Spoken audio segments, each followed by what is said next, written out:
Hello and welcome to Let's Crack UPSC CSE. My name is Pratik Nayak and I welcome you all on the largest YouTube platform for civil service preparation. नमस्कार दोस्तों, आप सभी का स्वागत है let's crack UPSC CSE की channel के ऊपर। आज मैं एक बहुत ही इंपॉर्टेंट डिस्कशन के लिए आपके साथ मिलने आया हूँ और वो डिस्कशन है regarding the modern Indian history. आप में से बहुत सारे बच्चों की डाउट से, बहुत सारे बच्चों के क्वेश्चंस थे कि sir what should be the strategy and right approach for 2021 examination, क्योंकि the prelims is very near. In fact 2022 के लिए भी जो लोग तैयारी कर रहे हैं उनके लिए भी कैसा अप्रोच रहना चाहिए, तो उसी के ऊपर से आज मैं सेशन लेके आया हूँ। मॉडर्न इंडियन हिस्ट्री के ऊपर क्या अप्रोच रहना चाहिए, किस तरह से आपको अपनी सब्जेक्ट लाइन को प्रिपेयर करना चाहिए। खैर, बट उसके पहले आपको इंपॉर्टेंट अनाउंसमेंट करना चाहूँगा कि आप इस संडे को यानी कि कल 8 अगस्त को हमारे कॉम्बैट के अंदर पार्टिसिपेट करिएगा। ये लाइव टेस्ट होता है जिसके अंदर आपकी स्कॉलरशिप अवेल कराई जाती है अनएकेडमिक तरफ से। It's more of a scholarship exam only, जहाँ पे आप अच्छा रैंकिंग लेके आओगे तो you will be able to get Unacademy scholarship. यहाँ पे फ्री ऑफ कॉस्ट मिलेगी या आपको बहुत सारे गुडीज मिल सकते हैं। तो पार्टिसिपेट करिए, डिस्क्रिप्शन बॉक्स में लिंक अवेलेबल है with this code PN Live and ये फ्री के अंदर है। हम आप ही के लिए ये चीज़ कर रहे हैं।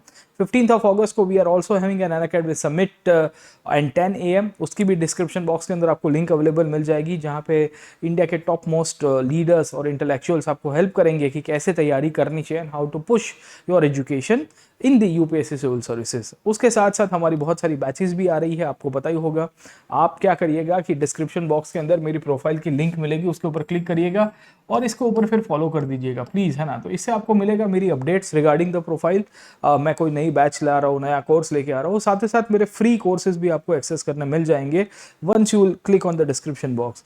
फ्री कोर्सेज के अंतर्गत आपको मेरी स्पेशल क्लासेस दिखेगी। ये स्पेशल क्लासेस को आप ज्वाइन कर सकते हो, ये फ्री के अंदर अवेलेबल है। खाली डिस्क्रिप्शन बॉक्स में खाली क्लिक करके यहाँ पे मेरी प्रोफाइल पे चले जाएगा। यहाँ पे मैंने modern history, constitutional history, British conquest of India के रिलेटेड, गांधी के ऊपर, बहुत सारे विचारधाराओं के ऊपर करीबन क्लासेस लिए हुए हैं, तो वो सब भी आप एक्सेस कर पाओगे। बाकी हमारे बैचेस को आप ज्वाइन कर सकते हो अनअकैडमी के प्लेटफॉर्म के ऊपर। Other than this we have got a very fantastic offer running from 5 18 August to, जहाँ पे आपको फ्लैट डिस्काउंट मिल रहा है करीबन 30, 40, 50 हज़ार तक का आपको डिस्काउंट मिल रहा है 1 साल, 2 साल, 3 साल के सब्सक्रिप्शन के अंदर। इसके साथ साथ आपको यहाँ पे नोट्स प्रोवाइड करवाई जा रही है, आपको यहाँ पे लोन की फैसिलिटी अवेलेबल करवाई जा रही है, आपको यहाँ पे टेस्ट सीरीज इंक्लूड करवाई जा रही है, प्रीलिम्स, मेंस और ऑप्शनल तक की। अगर आप GS और ऑप्शनल दोनों का कंबाइंड सब्सक्रिप्शन लेते हो, everything is under the one roof. आपको एवरीथिंग यहाँ पे मिल जाएगा। In fact we are launching an optional carnival from 11th and 18th August. In fact मेरा भी कोर्स ऑप्शनल का इसके अंदर आपको आ जाएगा। आप अनअकैडमी के अंदर ये भी अटेंड कर सकते हो। फीस बढ़ने वाली है, ज़रूर से पार्टिसिपेट करिए। अश्योरेंस आपको दिया जा रहा है 2 साल या उससे ज़्यादा के सब्सक्रिप्शन के ऊपर। अगर आप यहाँ पे एग्जाम नहीं क्लियर कर रहे हो तो आपको 1 साल का एक्सटेंशन भी मिलवा दिया जाएगा। इनफैक्ट आज की तारीख में भी एक्सटेंशन अवेलेबल है। अगर आप अभी भी 1 साल का सब्सक्रिप्शन लेते हो GS ऑप्शनल दोनों का साथ में, और से फॉर एग्जाम्पल आपने आज सब्सक्रिप्शन लिया 7 तारीख, तो आपकी वैलिडिटी मेंस 2022 तक रहेगी। So you will be having almost 1.5 years for the subscription. Book set available है, एवरीथिंग अंडर वन रूफ, है ना। आइकॉनिक है, GS है, कोई भी आप ले सकते हो। आइकॉनिक के अंदर आपको पर्सनल मेंटरशिप मिलेगी। सब्सक्रिप्शन लेते समय ये कोड को यूज करिएगा, get the maximum discount, that is PN Live। Optional के कोर्सेज भी आप ज्वाइन कर सकते हो कभी भी टाइम, हमारे अलग अलग बैचेस को पार्टिसिपेट कर सकते हो। इनफैक्ट कुछ नहीं करना है, खाली प्रैक्टिस करनी है, तो खाली फ्री की टेस्ट सीरीज को ज्वाइन करिए। ये भी आपको मिल जाएगी हमारे डिस्क्रिप्शन बॉक्स के अंदर लिंक के द्वारा, और इसके लिए भी आपको यही कोड को यूज करना है, PN Live, to access the free content on the Unacademy. चलिए हम लोग आज की क्लास की शुरुआत करते हैं, और वो पहला प्रश्न है कि मॉडर्न हिस्ट्री में सर क्या प्रिपेयर करें। मॉडर्न हिस्ट्री बहुत ही इंपॉर्टेंट पार्ट हो गया है आजकल प्रीलिम्स एग्जाम के अंदर, क्योंकि आप समझने की कोशिश करिए कि आपकी प्रीलिम्स की एग्जाम होगी या मेंस की परीक्षा होगी, दोनों एग्जाम के अंदर मॉडर्न इंडियन हिस्ट्री से मैक्सिमम क्वेश्चन आपको आएंगे सर। GS पेपर 1 का बहुत इंटीग्रल पार्ट है। पकड़ पकड़ के चलिए कि प्रीलिम्स एग्जाम के अंदर इसमें से नहीं करके आपके 7 से 8 प्रश्न ऑन एन एवरेज रहते हैं। अगर आप हम लोग 7 क्वेश्चंस भी देखते हैं तो 14 मार्क्स तो आपका प्रीलिम्स के अंदर कवर कर रहा है सर, ठीक है। और इसी तौर के ऊपर मुख्य परीक्षा के अंदर अगर आप जनरल स्टडीज की ही बात करेंगे तो modern history will cover around I would से 20 to 30 मार्क्स। क्यों? क्योंकि इसके अंदर वर्ल्ड हिस्ट्री के भी जो टॉपिक आएंगे वो आजकल इंटरलिंक करके पूछे जा रहे हैं, है ना। तो बहुत कॉम्प्रिहेंसिवली तैयारी करने की आवश्यकता होती है। अगर आप प्रीलिम्स और मेंस की दोनों की साथ में तैयारी करिए तो ज़्यादा ठीक रहेगा। अब देखिए आजकल क्या हो रहा है कि मॉडर्न हिस्ट्री के अंदर जो ट्रेडिशनल अप्रोच चलता था स्टूडेंट्स के अंदर तैयारी करने का, उसके अंदर काफ़ी सारे अब बदलाव आ चुके हैं। There are fundamental changes into the preparation journey. क्यों मैं बता रहा हूँ? क्योंकि सबसे पहले तो आप देखोगे तो प्रीवियस एस के क्वेश्चन देख लीजिए, you will be able to understand कि प्रीवियस एस के क्वेश्चन अब बहुत अलग अलग तरह से पूछने की शुरुआत हुई है। मैं आपको मॉडर्न हिस्ट्री को एक अप्रोच के थ्रू बताने की कोशिश कर रहा हूँ, क्योंकि एज ए टीचर हम लोग इनफैक्ट भी ये देखते हैं कि यूपीएससी ने अब अपना रास्ता कहाँ से बदला है। रास्ता बदलने का मतलब ये है कि पहले स्ट्रेट फॉरवर्ड क्वेश्चन आ जाते थे। स्ट्रेट फॉरवर्ड क्वेश्चन का मतलब है कि कोई एक या दो किताब उसने पकड़ ली और वहां से ही मैक्सिमम क्वेश्चन उसने निकाल दिए। अब ऐसा नहीं रहा है, यूपीएससी भी मल्टीपल सोर्सेस से क्वेश्चन निकालती रहती है। जैसे कि आप देखने की कोशिश करोगे तो आपको यहाँ पे 2020 की प्रीलिम्स के अंदर ये क्वेश्चन पूछा था, और आपको पूछा था कि in the context of Indian history the Rakhmabai case of 1884 revolve around which of the following, है ना। रखमाबाई का जो केस था वो किसके साथ जुड़ा हुआ था सर, ठीक है ना। अब रखमाबाई करके एक लेडी हुआ करती थी इंडियन नेशनल मूवमेंट के अंदर, हम लोग जब देखेंगे 1880 का पीरियड, और वो लेडी के साथ एक्चुअली उनका बाल विवाह हुआ था। She was actually having a child marriage, है ना। तो बेसिकली उनका जो बाल विवाह हुआ था, and when she got I would say married to a guy, एक व्यक्ति के साथ उनकी जब शादी होती है तो उसके बाद इनफैक्ट इश्यूज क्रिएट हुए। अब होता क्या है कि पहला तो मैरिज राइट्स को लेके प्रश्न हो गया। अब मैरिज के बाद हस्बैंड वाइफ के बीच में फिजिकल रिलेशनशिप बनाना एक सामान्य सी और आम चीज है, पर वो लेडी ने कहा, रखमाबाई ने कहा कि this is not valid because मेरी शादी हुई थी तो I was very young age that time, है ना। तो मेरी एज ऑफ कंसेंट मुझे नहीं पूछा गया था। इनफैक्ट मैं उस टाइम पे साक्षर भी नहीं थी, I was not I educated but now I am educated. तो उसको लेके आप समझने की कोशिश करिए कि बहुत सारी चर्चा हुई 1880 के दशक में, और ये केस उस समय के दौरान महाराष्ट्र के अंदर या भारत के और भी विस्तारों के अंदर चर्चा में आया था। मूलतः से बॉम्बे का केस था। अब ये जो प्रश्न आया था ये सोशल रिफॉर्म्स के ऊपर से आया है, ठीक है। और सोशल रिफॉर्म्स आपको भी पता होगा कि इंडियन नेशनल मूवमेंट का बहुत ही इंटीग्रल पार्ट है। आपने इसके लिए एक टॉपिक पढ़ा होगा 19th सेंचुरी सोशल रिफॉर्म्स, है ना, 19वीं शताब्दी के अंदर सोशल रिफॉर्म्स। ये इसी को ही दूसरे नाम से पहचाना जाता है इंडियन रेनेसो, है ना। तो आपने नाम सुना होगा कि भाई भारत के अंदर पुनर्जागरण होने की शुरुआत हो गई, या इसी को ही बहुत सारे लोग कहते हैं बंगाल रेनेसो, है ना। तो आपने ये कहानी देखी होगी कि भाई बंगाल के अंदर पुनर्जागरण की शुरुआत होती है और बंगाल के बाद ऑलमोस्ट पूरे भारत के अंदर पुनर्जागरण होगा सर, ठीक है ना। तो इस प्रकार के क्वेश्चंस आजकल आ रहे हैं। अब सवाल ये आता है कि सर ये तो कोई स्टैंडर्ड किताब में दिया नहीं है, ना ही बिपिन चंद्रा साहब की किताब में दिया गया है, क्योंकि बिपिन चंद्रा की जो न्यू एनसीईआरटी है उसको काफ़ी सारे बच्चे बोलते रहते हैं कि सर हमको ये पढ़नी चाहिए सर, है ना। तो फाउंडेशन के लिए पढ़ना बहुत अच्छा है। अब देखिए पिछले साल से जो क्वेश्चंस पूछे जा रहे हैं, करीबन 7 क्वेश्चंस पिछले साल भी पूछे गए थे मॉडर्न हिस्ट्री के आजू बाजू वाले पोर्शन से। तो out of the 7 questions multiple sources से पूछे गए थे, मतलब एक सोर्स नहीं था सर जहां से आप आंसर कर पाते हो सर, ठीक है। और आप देखिए कि हिस्ट्री, एक तो मॉडर्न हिस्ट्री समझना बहुत टफ है सर, उसकी टाइमलाइन का कंसेप्ट देखने की कोशिश करोगे तो बहुत हार्ड हो जाएगा। उसमें एक से ज़्यादा सोर्सेज के अंदर उसको पूछा जा रहा है, मतलब अब यहाँ पे रेस्ट्रिक्ट नहीं कर रही है यूपीएससी। मैं आपको बताता हूँ कि ये जो प्रश्न है रखमाबाई केस का, ये पूछा गया था प्लासी टू पार्टीशन नाम की किताब से सर, ठीक है। तो आपने शेखर बंदोपाध्याय का नाम सुना होगा। शेखर बंदोपाध्याय जी ने इनफैक्ट ये जो प्लासी टू पार्टीशन है ये किताब लिखी है। ये किताब के अंदर से एक टॉपिक आता है सोशल रिफॉर्म्स का, और उसके अंदर से स्पेसिफिकली ये क्वेश्चंस यहाँ पे हाईलाइट करवाया गया था सर, ठीक है। तो वी फाइंड कि बहुत सारी सोर्सेज से आपके क्वेश्चंस आ रहे हैं। एक तो स्पेक्ट्रम आप जो डेडिकेटेड पढ़ते थे, या स्पेक्ट्रम के अलावा हम लोग पढ़ते थे बिपिन चंद्रा की किताब सर, ठीक है। बिपिन चंद्रा साहब की किताब थी मॉडर्न इंडिया की। अब वहां से क्वेश्चंस नहीं बन रहे हैं, उनसे वहां से क्वेश्चंस नहीं बन रहे हैं। इनफैक्ट बिपिन चंद्रा साहब की 2 किताबें आती थी। एक मॉडर्न इंडिया की किताब आती है जो आप 12th की एनसीईआरटी के रूप में पढ़ोगे, ये एक आती थी इंडिया स्ट्रगल फॉर इंडिपेंडेंस। ये 2 किताब को पकड़ के चलोगे तो भी आपको मॉडर्न इंडिया के बाहर के क्वेश्चंस दिखेंगे। इनफैक्ट सुमित सरकार से क्वेश्चन, पिछली बार 2 क्वेश्चन तो सुमित सरकार साहब की किताब से आ गए थे। अब सुमित सरकार मूलतः से सबऑर्डन हिस्ट्री लिखने के लिए जाने गए हैं, और वो कहते हैं कि भाई पीपल्स मूवमेंट भी एक नेशनल मूवमेंट के अंदर था, सब कुछ गांधी या कांग्रेस नहीं कर रही थी सर, ठीक है। तो एक ये अप्रोच है हिस्टोरिकल राइटिंग का। यूपीएससी आजकल यहां से पूछने की शुरुआत कर रहा है, क्योंकि हिस्ट्री के अंदर जो इंडियन नेशनल मूवमेंट की हम लोग बात करेंगे या ब्रिटिश कन्क्वेस्ट ऑफ इंडिया की बात करेंगे, आप समझने की कोशिश करिए, तो 2 तरह से था सर, है ना। अभी तक ऐसा कहा जा रहा था इंडियन नेशनल मूवमेंट के अंतर्गत कि भाई भारत के आजादी का आंदोलन है, उसमें एक पॉलिटिकल पार्टी है सर, जिसमें पॉलिटिकल कैंपेन चलवाया जा रहा है, किसके द्वारा, से फॉर एग्जाम्पल हम लोग लिख देते हैं कांग्रेस के द्वारा। और कांग्रेस ने इनफैक्ट जन समर्थन हासिल करते हुए इवेंचुअली भारत के लोगों को इनफैक्ट मोटिवेट किया और पार्टिसिपेट किया आज़ादी के आंदोलन में, पर एक कांग्रेस की छत्र छाया में सर, है ना।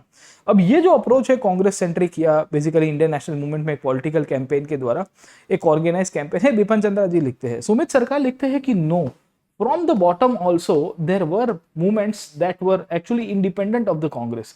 कांग्रेस के अलावा जमीन के अंदर से सर, है ना, मतलब जमीन के ऊपर से जो बॉटम पे लोएस्ट लेवल ऑफ पीपल है, से फॉर एग्जांपल आपके पीजेंट्स हो गए, से फॉर एग्जांपल आपके फार्मर्स हो गए, से फॉर एग्जांपल आपके यहाँ पे मजदूर हो गए, वर्कर्स हो गए, कास्ट इश्यूज को लेके चल रहे थे सर, है ना। तो उन लोगों ने भी आजादी के आंदोलन में पार्टिसिपेट किया है। अब यूपीएससी क्या कर रही है आजकल, अब वहां से इनफैक्ट, है ना, प्रश्न निकालने की शुरुआत कर रही है, and now they are asking very twisted questions. तो अभी तक जो मेन सोर्स आपका रहा करता था वो था स्पेक्ट्रम, और ज्यादातर कैंडिडेट्स मैंने देखे हैं कि सर वो स्पेक्ट्रम पढ़ लेते थे, स्पेक्ट्रम से सर क्वेश्चन निकल भी जाते थे। अब दिस अप्रोच, या बिपिन चंद्रा साहब की जो मॉडर्न इंडिया की जो किताब है, वो दोनों में से एक पढ़ लिया आपने और आपका वो है ना कि गाड़ी आगे चल गई, अब कोई दिक्कत नहीं होगी सर, है ना, आप भी खुश और आपकी प्रीलिम्स भी निकल जाती थी। मेंस के अंदर कभी कभी क्वेश्चन आ जाता था पर तो भी गोल गोल करके आंसर लिख देते थे सर, ठीक है। अब ये अप्रोच मेरे हिसाब से सही नहीं जा रहा है। क्यों नहीं जा रहा है? क्योंकि इसके बाहर भी टॉपिक्स आ रहे हैं। अब क्वेश्चंस इसके बाहर भी निकल रहे हैं, क्वेश्चंस के अंदर आप देखोगे डाइवर्सिटी आ रही है, टॉपिक्स के अंदर डाइवर्सिटी आ रही है, डेप्थ भी आ रही है और अंडरस्टैंडिंग भी आ रही है सर, ठीक है। तो इनफैक्ट सुमित सरकार से क्वेश्चन आ रहे हैं। Plassey to partition has been a favourite book for UPSC since last 3-4 years, है ना। आप समझने की कोशिश करोगे तो 3-4 साल से वहां से प्रश्न निकल रहे हैं सर, ठीक है। तो इसको भी पढ़ने की फिर आवश्यकता होगी। अब ये 400-500 पेज की किताब है, इसको भी 300-400 पेज पढ़ोगे। स्पेक्ट्रम के अंदर स्टोरी लाइन सबसे बढ़िया रही है। इनफैक्ट इसके साथ साथ पिछले साल से आपको ये इशिता दुबे बनर्जी मैम की किताब से भी आपको क्वेश्चन आने शुरू हो गए सर, ठीक है। ये किताब आप देख रहे हो ना सर, मॉडर्न इंडिया की, history of modern India, Ishita Dubey Banerjee की यही किताब है सर, ठीक है, जहाँ पे मैंने आपको ये फोटोग्राफ डाला है। क्योंकि आप में से बहुत सारे बच्चे जब हम लोग कोई ऐसी स्ट्रैटेजी सेशन से इसकी बात करते हैं तो हमारी क्रेडिबिलिटी के ऊपर प्रश्न उठाते रहते हैं। तो मैंने कहा कि आज थोड़ा बहुत बुक्स भी दिखाते हैं कि हम जो भी पढ़ा रहे हैं वो मल्टीपल सोर्सेज से पढ़ाते हैं, और हमारा इंटेंशन यही है कि आप यहाँ पे एग्जाम को इनफैक्ट क्लियर करिए सर, ठीक है ना। आप उसके एक अप्रोच को डेवलप करिए। इनफैक्ट हिस्ट्री को पढ़ने के लिए हम कितने सारे सोर्सेज को देख रहे हैं। We are seeing Grover and Mehta की एक किताब आती है सर, ठीक है। इशिता दुबे बनर्जी की किताब है, आप समझने की कोशिश करोगे। आपको यहाँ पे मैंने आपको बताने की कोशिश की कि इंडिया स्ट्रगल फॉर इंडिपेंडेंस है, बिपिन चंद्रा साहब की है, या प्लासी टू पार्टीशन है। इसके अलावा भी हम और भी सोर्सेज रेफर करते हैं। ये तो 3-4 सोर्सेज बताए। अब क्या हो रहा है कि पहले जो स्पेक्ट्रम था वो सबसे मेन और कोर इनफैक्ट बेस बन जाता था मॉडर्न हिस्ट्री के लिए। तो आप जब सेल्फ स्टडी करोगे तो स्टोरी लाइन का कंसेप्ट अगर आपको समझना है तो आपको अच्छी तरह से स्पेक्ट्रम से मिल जाएगा। इवन बिपिन चंद्रा से भी पूछ रहा है, ठीक है ना, मिल जाता है। पर स्टोरी लाइन के अलावा जो बाकी सारी पूरी की पूरी इंटरकनेक्शन है, उसके अंदर की जो डेप्थ है, कुछ कुछ टॉपिक्स जो स्पेक्ट्रम के अंदर नहीं दिए गए हैं, वो सब अब यहाँ से निकल रहा है। तो यूपीएससी वांट्स कि आप अब थोड़े अप्रोच को बदलिए। नेशनल मूवमेंट के अंदर जो विचारधारा है उसके अंदर अब चेंज ला दीजिए सर, ठीक है। और वहां से अब क्वेश्चन आपको पूछने की शुरुआत हो गई है सर, ठीक है। तो now they are trying to diversify the sources. उसमें 1-2 क्वेश्चन यहाँ से निकलेंगे। पिछली बार 2 क्वेश्चन यहाँ से आ गए थे सर, है ना। 2 question were asked from this book. Spectrum से करीबन 3 से 4 क्वेश्चन आप सॉल्व कर पा रहे थे सर। 1-2 क्वेश्चन यहाँ से मिल रहे थे, 1-2 क्वेश्चन यहाँ से मिल रहे थे। टोटल मिला के आप पकड़ के कोशिश करोगे तो 7-8 क्वेश्चन आपको मिल जाते थे सर, ठीक है। और इसके कारण मल्टीपल सोर्सेज आपको पूछे जा रहे हैं। Now they are asking multiple sources, है ना। तो करीबन 8 क्वेश्चन यहाँ से पूछे थे। 8 में से ज्यादातर आप देखोगे तो अलग अलग किताबों के अंदर से आ रहे हैं सर, ठीक है। और इससे ही हमको पता चल रहा है कि ये सोर्सेज में कितनी वैरायटी है। अब आप देखिए कि मॉडर्न हिस्ट्री को पढ़ा कैसे जा सकता है सर, ठीक है। तो मॉडर्न हिस्ट्री आपको भी पता है कि 2 पार्ट के अंदर डिवाइडेड है, राइट, है ना। तो you might be aware that modern history is actually divided into 2 parts, है ना। ये कौन से पार्ट से डिवाइडेड है? तो आपने इनफैक्ट किताबों के अंदर भी देखा होगा। पहला पार्ट आता है, या मैंने एक मैराथन सेशन भी यहाँ पे लिया था, जिसे हम लोग कहते हैं the British conquest of India sir, है ना।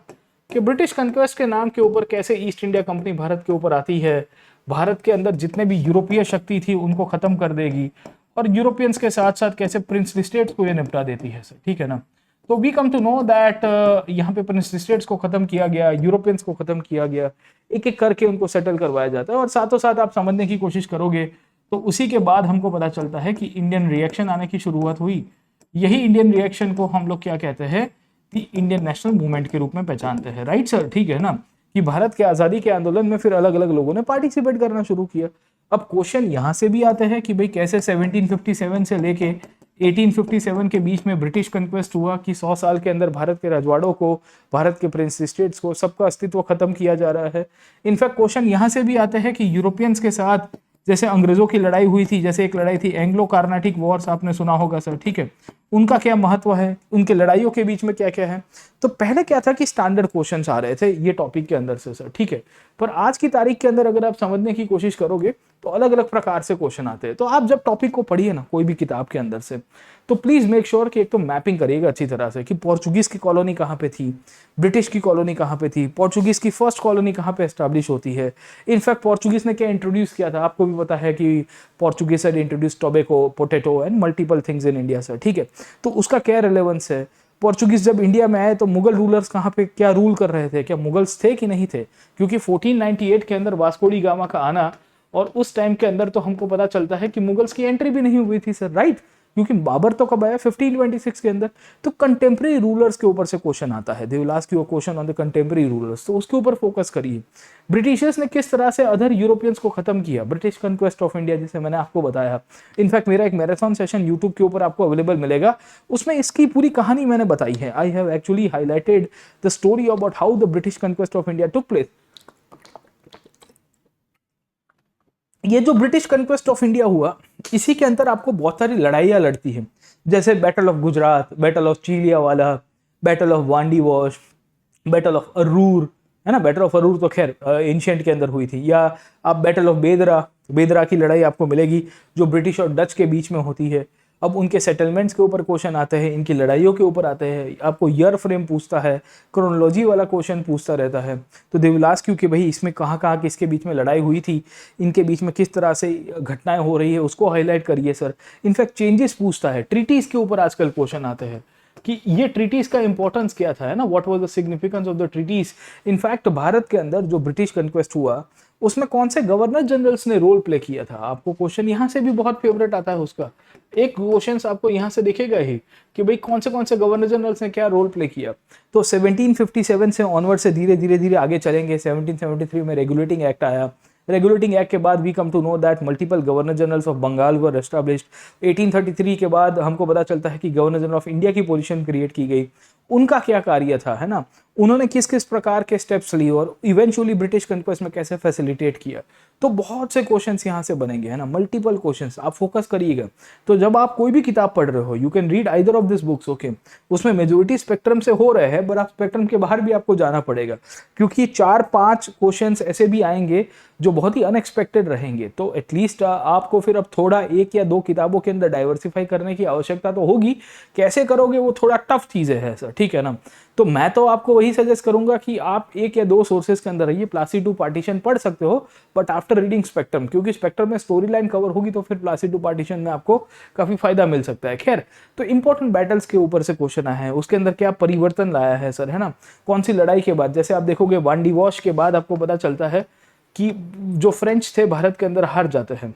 और आपको भी पता है कि फ्रेंच डिफीट की जो कहानी है वो यहाँ से शुरू हो जाएगी और फ्रेंच फाइनली भारत के अंदर कन्फाइन हो जाएंगे 3 या 4 जगह के ऊपर। तो पौंडीचेरी है, माँ है, कराईकल है, यानम है, उसी के इर्द गिर्द आपको फ्रांस ईस्ट इंडिया कंपनी की इनफैक्ट एस्टेब्लिशमेंट दिखेगी।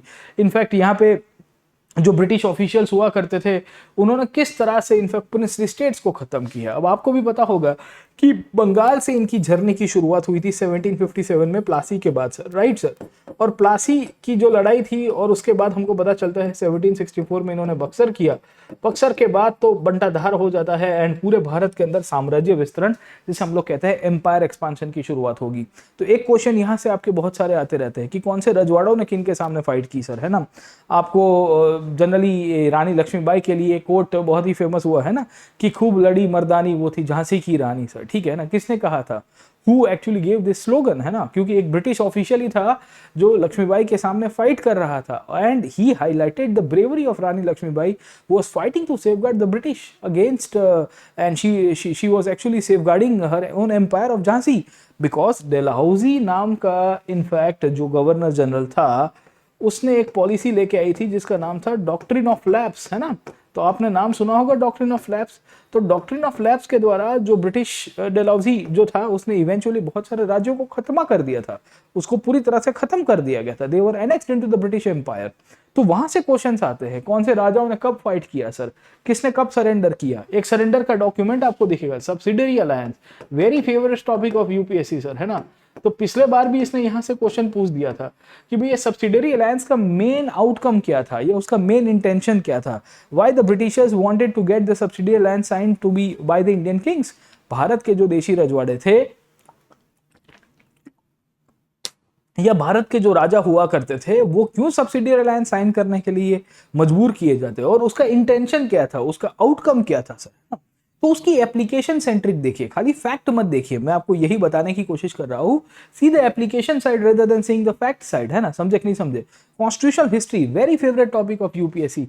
जितने भी कानून हैं, रेगुलेटिंग एक्ट से लेके पिट्स इंडिया से लेके चार्टर एक्ट से लेके, या आप पकड़ने की कोशिश करोगे तो government of India act 1858 and finally 1935, इसके अंदर ही मैं लिख सकता हूँ government of India act 1947 as well, क्योंकि भारत को आज़ादी मिलती है ये भी एक कानूनी प्रक्रिया के तहत मिली। ब्रिटेन की संसद ने कानून पास करवाया था गवर्नमेंट ऑफ इंडिया एक्ट 1947, और उसके बाद इंडिया को इंडिपेंडेंस मिलता है। इसके फीचर्स पूछता है, इसके कंपेरिजन पूछता है, इसमें क्या क्या चेंजेस आया वो पूछता है, इसके अंदर की इंप्लीकेशंस को पूछता है। They will ask you the implications of what changed via this act, है ना। Very favourite topic. इनफैक्ट आप इसको पॉलिटी में भी पढ़ते होंगे, you might be studying in the polity as well. पर पॉलिटी का जो हिस्टोरिकल अप्रोच है, आप हिस्ट्री के अंदर लिंकअप करके देखोगे तो ज्यादा समझ में आएगा। आपको पूछा जाता है कि what was the circumstances needed for passing the regulating act. Regulating act को पास करने के पीछे के कारण क्या थे सर, उसकी इंप्लीकेशन क्या बनती है सर, है ना। रेगुलेटिंग एक्ट फेल हुआ, इसके कारण पिट्स का एक्ट आया। पिट्स का एक्ट इनफैक्ट उसके बाद देखोगे तो एक्ट ऑफ 1786 आया। 1793 में भी एक और एक्ट आया था सर, है ना, जिसके द्वारा भारत के अंदर बहुत सारे परिवर्तन लाए गए। तो कानूनी प्रक्रिया क्रोनोलॉजिकल वे के अंदर आपको पूछता है कि कब सिविल सर्विसेज की शुरुआत होती है। भारत के अंदर जो एडमिनिस्ट्रेटिव सेटअप है उसके ऊपर से क्वेश्चन पूछ दिया गया है। 2020 की प्रीलिम्स के अंदर यहाँ पे फोर्ट विलियम कॉलेज के ऊपर प्रश्न आया था और पूछा गया था कि ये जो फोर्ट विलियम कॉलेज है ये इसकी स्थापना क्यों की गई थी, what was the reason behind the establishment of the Fort William college, है ना, और उसका इंटेंशन क्या हुआ करता था। तो क्वेश्चन सब आजकल वहां से आ रहे हैं जो काफी डाइवर्सिफाइड नेचर ऑफ मैं कह सकता हूं, और उसके ऊपर से ही आपको आंसर करना पड़ेगा सर, ठीक है। तो आप इंडिया के अंदर जब ब्रिटिश कन्क्वेस्ट को देखोगे तो आपको पहले यहां से जो पहले 100 साल के अंदर भारत में जो बदलाव लाया है, जो भी इनफैक्ट ब्रिटिशर्स ने चेंजेस लाए हैं, वहां से आपको क्वेश्चन पूछेगा, भर भर के क्वेश्चन पूछेगा। एक तो उसका फेवरेट टॉपिक यहां से है। इनफैक्ट जब यहां से हम लोग देखेंगे इंडियन रिएक्शन, जिसे नेशनल मूवमेंट के रूप में पहचानते हैं, इसके पहले हमको रिवॉल्ट्स दिखते हैं। Very favourite topic of UPSC, every year यहां से रिवॉल्ट से क्वेश्चन आते हैं। Peasant revolt, tribal revolt, civilian revolt. अब पिछले बार आपको पूछ दिया द ग्रेट तामलुक और द उल गुलान सर, है ना, तो बिरसा मुंडा के ऊपर से क्वेश्चन आया था, याद आया कि नहीं है आपको सर, ठीक है। तो ये जो प्रश्न है basically important revolts, this is part of the reaction of the Indian people. Bharat के लोग अब ब्रिटिशर्स के सामने रिएक्ट करने की शुरुआत कर रहे हैं, और रिएक्ट कैसे कर रहे हैं, विद्रोह करके सर, है ना। क्योंकि ब्रिटिशर्स भारत के अंदर जो बदलाव ला रहे थे, जो चेंजेस लेके आ रहे थे, उसको हम लोग स्वीकार नहीं रहे थे। वी वर नॉट एक्सेप्टिंग कि how come they are changing and they are taking our land, they are taking our customary rights, they are actually humiliating us sir, ठीक है। तो उसमें आपको ये ट्राइबल रिवॉल्ट्स बहुत पूछता है, उसके फेवरेट टॉपिक है। पिछले बार आपको पूछ दिया गया था कि उल गुलान क्या है सर, ठीक है ना। तो द ग्रेट तामलुक, है ना, द ग्रेट तामलुक करके एक प्रश्न आया था कि ये क्या है सर, है ना। तो बिरसा मुंडा जी का आपको कहानी पता होगी सर, है ना। बिरसा मुंडा जी ने इनफैक्ट विद्रोह किया था 1890s के दशक में, और फिर उसी को ही उल गुलान के रूप में पहचाना गया। ये इसके पहले आपको एक बार क्वेश्चन आ चुका है संथाल रिबेलियन के ऊपर से सर, ठीक है। नेक्स्ट टाइम आपको पूछ देगा सन्यासी रिबेलियन के ऊपर से। इनफैक्ट सन्यासी रिबेलियन के ऊपर से आनंदवट की एक किताब लिखी जाती है 1882 के अंदर, उसके ऊपर से क्वेश्चन आ चुका है। बंकिम चंद्र चटर्जी ने लिखा था the first rebellion against the British East India company in Bengal. तो कहने की बात मेरी ये है कि आप जब भी इसको देखिए ना दोस्तों, बहुत से क्वेश्चंस बनेंगे, रामोसी विद्रोह से लेके, रंपा रिबेलियन से लेके, पीजेंट्स के अंदर आप समझने की कोशिश करोगे, ट्राइबल्स के अंदर हो मुंडा, चोआर अपराइजिंग, आपको संबलपुर अपराइजिंग देखेगा, सुरेंद्र साई जैसे लोग आपको दिख जाएंगे सर, ठीक है, जो 1849 के अंदर विद्रोह करते हैं क्योंकि उनका राज्य डलहौजी के द्वारा खालसा कर दिया गया था। डॉक्ट्रिन ऑफ लैप्स की जो नीति मैंने आपको बताया उसके द्वारा सर, ठीक है। तो बहुत फेवरेट टॉपिक है यूपीएससी का। यहाँ से क्वेश्चन आते हैं दो प्रकार से, कि विद्रोह का प्रकार क्या था, विद्रोह का परिणाम क्या हुआ। संथाल रिवेलियन के ऊपर उसने यही पूछा था कि why the revolt took place and what was the outcome of the revolt, है ना। और इसके अंदर लीडर के नाम भी पूछ सकता है, they can ask you the leader, है ना। तो सीधो मुर्मू, कनू मुर्मू जैसे आपको दो लीडर्स दिखेंगे जो संथाल परगना के अंदर विद्रोह करते हैं, और इवेंचुअली अंग्रेजों ने यहाँ पे उनके लिए एक डिस्ट्रिक्ट क्रिएट करके दिया है ना, संथाल परगना नाम का डिस्ट्रिक्ट बनाया। तो ये फेवरेट टॉपिक है फर्स्ट पार्ट के अंदर आपको सर, ठीक है। सेकेंड पार्ट के अंदर हमको पता चलता है कि बहुत सारे इनफैक्ट है ना सोशल रिफॉर्म्स देखेंगे as a part of the British. अब सोशल रिफॉर्म से मिनिमम एक आध क्वेश्चन आ रहा है आजकल सर, ठीक है, मिनिमम 1 क्वेश्चन आर आस्क्ड, है ना। और उसमें से आपको यही चीज ध्यान रखनी है कि जितने भी इंपॉर्टेंट सोशल रिफॉर्मर है उनका नाम पता होना चाहिए, उनकी हिस्ट्री पता होनी चाहिए, उनकी बायोडेटा ऑलमोस्ट आजकल पूछ रहा है, और ऐसे कॉर्नर के टॉपिक्स पूछ रहे हैं जो आपने देखे भी ना हो। जैसे ब्रह्म समाज के अंदर डिटेल में पूछा था कि ब्रह्म समाज किस में मानता है, कर्म में मानता है कि नहीं मानता है, ब्रह्म समाज ने विधवा पुनर्विवाह के प्रयत्न किए थे कि नहीं किए थे, ब्रह्म समाज के द्वारा इनफैक्ट है ना जो सुधार किए गए थे उसमें आइडल वर्शिप का खंडन किया गया था कि नहीं किया गया था। आइडल वर्शिप का मतलब है मूर्ति पूजा सर, ठीक है ना। तो इस तरह के क्वेश्चंस आपको पूछता रहता है। किसी ने धर्म आधारित सुधार किए थे, किसी ने जाति प्रथा को लेकर प्रश्न उठाए थे, किसी ने स्त्रियों को लेके, वुमेन एजुकेशन को लेके बात की थी। बेगम आप देखेंगे तो दिख जाएगी हजरत महल सर, ठीक है।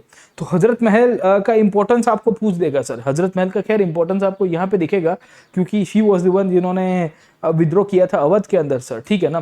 तो इस प्रकार से क्वेश्चन आपको पूछता रहता है। They will ask you multiple questions, है ना। बुक किसने पब्लिश की थी, संवाद कौमुदी किसकी किताब हुआ करती थी, या आपको पूछ देगा से for example the Indian mirror करके न्यूज़पेपर कौन पब्लिश किया करता था, है ना। बम बोधिनी पत्रिका किसके द्वारा पब्लिश हुआ करती थी, तत्व बोधिनी पत्रिका किसके द्वारा। तो मैच द फॉलोइंग के क्वेश्चंस आते रहते हैं। अब इसके साथ साथ ये रखमाबाई का केस हो गया। अभी मैंने आपको बताया कि सोशल रिफॉर्म्स के नाम के ऊपर कौन सा केस पूछ दिया गया, रखमाबाई केस सर, है ना। या गोपाल पिछले क्लास के अंदर या लास्ट 2020 प्रीलिम्स के अंदर आपको एक विट्ठल विध्वंसक करके न्यूज़पेपर की और पैम्पलेट की बात की गई थी कि ये किसके द्वारा पब्लिश होता था और उसका सिग्निफिकेंस क्या है सर, ठीक है। तो ऐसे बहुत सारे मल्टीपल टॉपिक्स और क्वेश्चन से जहां से प्रश्न पूछता है सोशल रिफॉर्म्स के नाम के ऊपर। सो बी प्रिपेयर्ड फॉर दैट, है ना। उसके ऊपर भी थोड़ा ध्यान रखेगा, यहाँ से आपको क्वेश्चन आएंगे। फिर कांग्रेस के पहले के संस्था के ऊपर से क्वेश्चन आ सकते हैं कि कांग्रेस के पहले कितने सारे इंस्टीट्यूशंस बने थे। You might be aware about multiple institutions, है ना।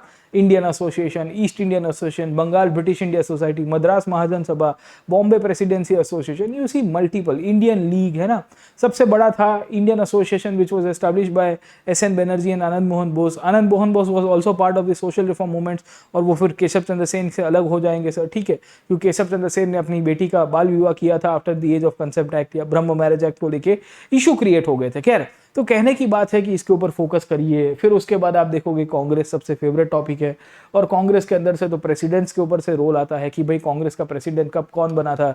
एनी बेसेंट कांग्रेस की प्रेसिडेंट बनी थी कि नहीं बनी थी।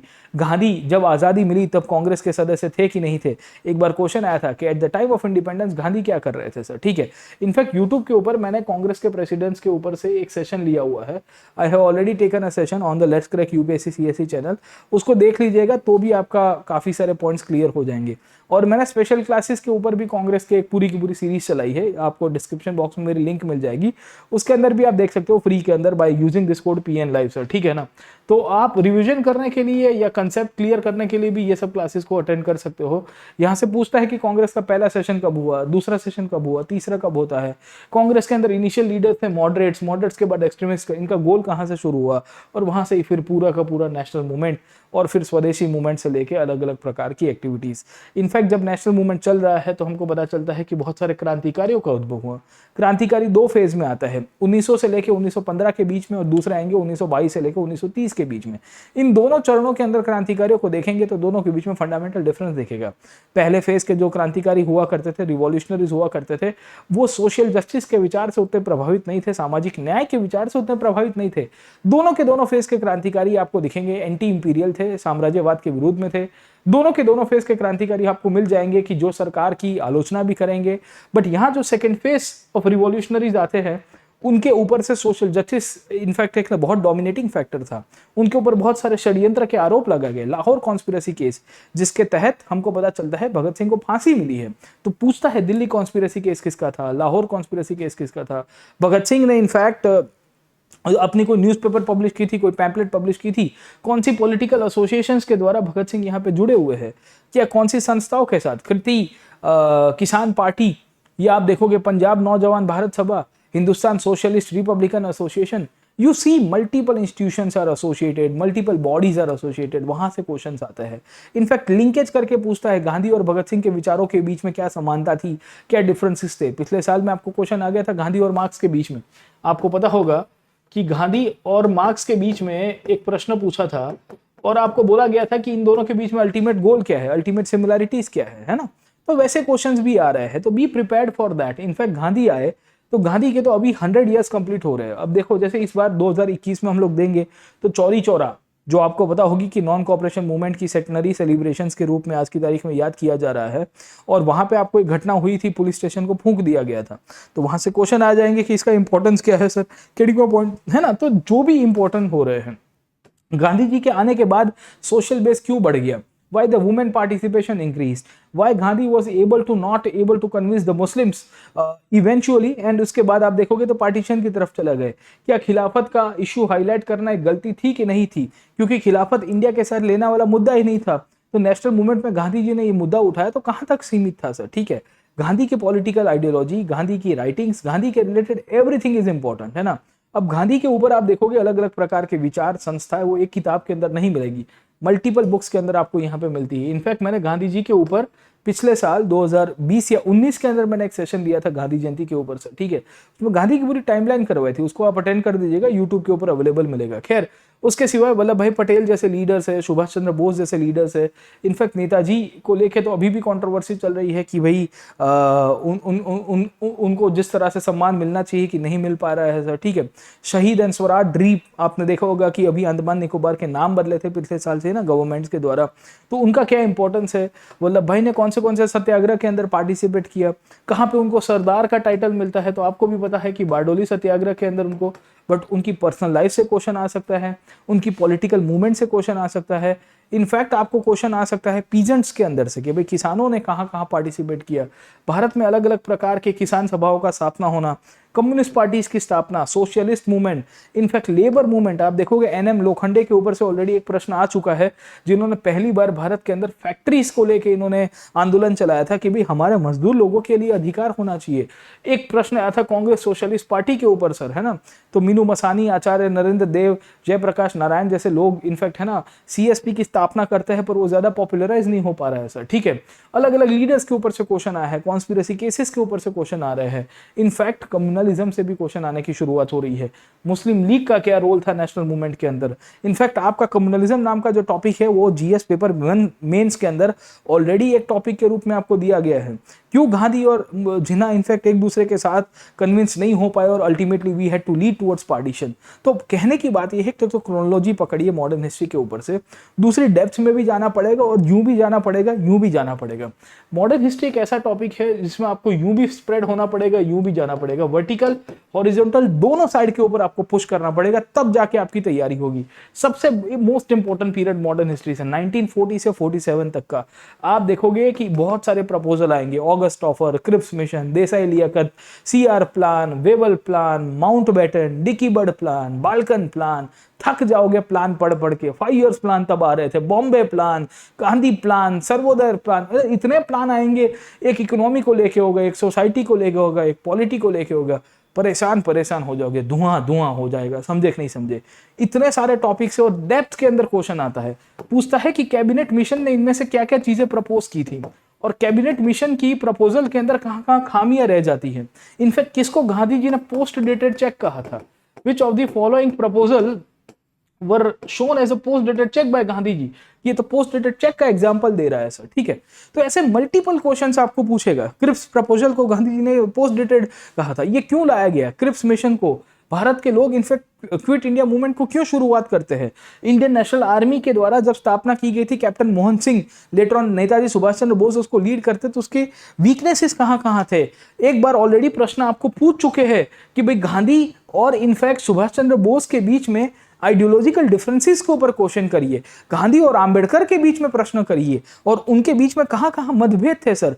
तो multiple topics are to be covered my friend. Honestly बता रहा हूं, मॉडर्न हिस्ट्री एक इतना वास्ट है, इसके कंपेयर में आप देखोगे तो एंशिएंट के अंदर से स्ट्रेट फॉरवर्ड एक किताब के अंदर से क्वेश्चन या मैक्सिमम 2 किताब के अंदर से क्वेश्चन आपको मिल जाएंगे, मॉडर्न के अंदर नहीं मिलेंगे। You need to actually highlight and see multiple topics from modern India. In fact इनमें से कुछ टॉपिक्स को मैंने स्पेशल क्लासेस के अंदर करवाया है। अनअकैडमी की एप्लीकेशन को डाउनलोड करिएगा जरूर से, और फिर उसके बाद मेरी स्पेशल क्लासेस को देखिएगा। आपको स्पेशल क्लासेस की लिंक यहाँ पे मिल जाएगी और उसके अंदर आप देखोगे ना, तो यहाँ पे आप देख रहे हो, यहाँ पे चार्टर एक्ट ऑफ 1833 की मैंने चर्चा की है। इसके अंदर आप समझने की कोशिश करोगे, अब आपको दिख रहा होगा सर, ठीक है ना। So this is how I am doing it on the Unacademy application sir, ठीक है। 1833 का चार्टर एक्ट मैंने पढ़ाया है, 1813 का पढ़ाया है। इनफैक्ट मैंने इसके ऊपर पुराने जितने भी कानून थे, पूरी की पूरी कॉन्स्टिट्यूशनल हिस्ट्री मैंने इसके अंदर से कराई है। मिनिमम 2 क्वेश्चन आते हैं। आप कुछ मत करिएगा, टाइम बिंग खाली और खाली एप्लीकेशन को डाउनलोड करके मुझे फॉलो करिएगा और मेरी प्रोफाइल पे नीचे जाओगे तो एक तो आपके पेड कोर्सेज दिखेंगे, बाकी फ्री कोर्सेज भी अवेलेबल स्पेशल क्लासेस में, उसको भी देखिए। बुक्स को पढ़िए, स्पेक्ट्रम को बेस बनाइएगा। स्पेक्ट्रम के सिवाय अगर समय मिलता है तो प्लासी2 पार्टीशन पढ़िए। अगर ये सबको नहीं करना है, if you don't want to indulge into this many multiplication of efforts, तो मैं आपको वही वेलकम करूंगा कि आप हमारे साथ जुड़िए on the largest education revolution in this country. In fact, है ना, अगर आपको इतनी सारी किताबें नहीं पढ़नी है और अगर आप चाहते हो कि सर हमको एक सिंगल स्टॉप सॉल्यूशन चाहिए, we need to get a single stop solution, तो I am providing you the single stop solution. All this reference books मैंने आपको बताया ना, अभी तो ये 4 किताब मैंने आपको दिखा रहा हूं, but I have got other sources. ये जो फोटोग्राफ है इनमें से ही कुछ किताबें मैं आपको बता रहा हूं सर, है ना। प्लासी2 पार्टीशन के बाद आप देखोगे बिपिन चंद्र साहब की इंडिया स्ट्रगल फॉर इंडिपेंडेंस, इसके साथ साथ modern India Grover and Mehta sir, ठीक है। इसके साथ साथ इशिता दुबे बनर्जी की किताब मैंने आपको अभी बताया सर, है ना। इसके अलावा भी I have got multiple reference sources, research paper from internet, everything is covered under one roof and that one roof is the Unacademy plus platform. अगर आपको इतने सारे टॉपिक्स को नहीं पढ़ना है या नहीं पढ़ पा रहे हो, शॉर्ट टाइम के अंदर कंसाइज वे के अंदर करना है, तो बेस्ट सॉल्यूशन आपका ये होगा कि आप हमारे साथ अनअकैडमी प्लस के प्लेटफॉर्म के ऊपर जुड़ जाइए सर, ठीक है। इंडिया का लार्जेस्ट लर्निंग प्लेटफॉर्म है और मैं आपको फिर से कहूंगा कि I am not disappoint you, मैं झूठ नहीं बोलूंगा। आप मेरी प्रोफाइल के ऊपर क्लिक करके नीचे डिस्क्रिप्शन बॉक्स में जाइए, खाली और खाली स्पेशल क्लासेस की सीरीज देखेगा, you will understand the nature of content that I am delivering. In fact YouTube के ऊपर सर्च करेगा कि प्रीलिम्स 2020 का हिस्ट्री के answer solutions by Prateek Nayak, prelims 2020 history answer solutions by Prateek Nayak, 16 questions were covered from my content in the notes that I have taught on the Unacademy platform. Unacademy के platform और YouTube के ऊपर मिला के टोटल 20 में से 16 प्रश्न हमने यहाँ पे टारगेट किए थे। 80% एक्यूरेसी थी मेरे क्वेश्चंस की और मेरे कंटेंट की। उस कंटेंट के साथ और उस मैं कहूँगा रिसर्च के साथ आपके साथ मैं यहाँ पे खड़ा हूँ सर। अगर मेरी तैयारी अधूरी रहती एज अ टीचर तो मैं कभी भी इस प्रकार के वीडियोस में क्लेम नहीं करता हूं, पर मैं कहता हूं कि मेरी तैयारी कंप्लीट तो नहीं है, पर करीबन 70-80% है। जो यूपीएससी मांगता है वो है सर, जो यूपीएससी मांगता है वो है। 18 अगस्त से या 11 अगस्त से मेरा कोर्स शुरू हो रहा है on the modern Indian history, on the modern Indian history, absolutely power pack, पूरा का पूरा आपको मिलेगा। प्रीलिम्स, मेंस और इनफैक्ट मैं कहूंगा कि इंटरव्यू तक की क्लैरिटी। और हिस्ट्री के अंदर जो आपके अंदर जो वो वहम गया ना कि सर डेट्स याद नहीं रहती, सर हमको इवेंट्स नहीं पता चलते, सर हमको इंटरकनेक्शन नहीं हो रहा, everything will be picture perfect. और आप देखिएगा, आप फ्लाइंग कलर्स के साथ हिस्ट्री के क्वेश्चंस अटेम्प्ट करोगे और मैं आपको ये 100% बता के देता हूं सर, आपको एक भी टॉपिक के अंदर क्लैरिटी नहीं होगी, वैसा कोई डाउट ही नहीं होगा सर। ज्वाइन करिए हम लोग को 11 अगस्त से, ये डिस्काउंट कोड को यूज करिए PN live and get the maximum out of it my friend. मैं यहां पे ही कंक्लूड करता हूं हमारे सेशन को। होपफुली मैंने आपकी क्वेरीज सॉल्व कराने की कोशिश की है। टॉपिक्स को फोकस करिए, सेल्फ स्टडी कर रहे हो तो ये सब सोर्सेज को देखना पड़ेगा, वरना वन स्टॉप सॉल्यूशन के लिए आना हो तो हमारे यहाँ आ सकते हो। GS ऑप्शनल दोनों का कंबाइंड सब्सक्रिप्शन लीजिए, it's a fantastic offer running. और अभी आपको 1 साल के अंदर की ही सब्सक्रिप्शन के अंदर सब कुछ मिल रहा है, you are getting everything. In fact है ना, 49,679 रुपीज के अंदर पूरी की पूरी तैयारी, एक्सटेंशन टिल मेंस, आपको टेस्ट सीरीज मिल रही है, GS ऑप्शनल और बेसिकली प्रीलिम्स मेंस दोनों की अश्योरेंस मिल रहा है, नोट्स मिल रही है, एवरीथिंग, और आपकी पूरी की पूरी कवरेज यहाँ पे हो जाएगी। With this note I will conclude. I'll see you in the next session. Till then, keep studying and all the best.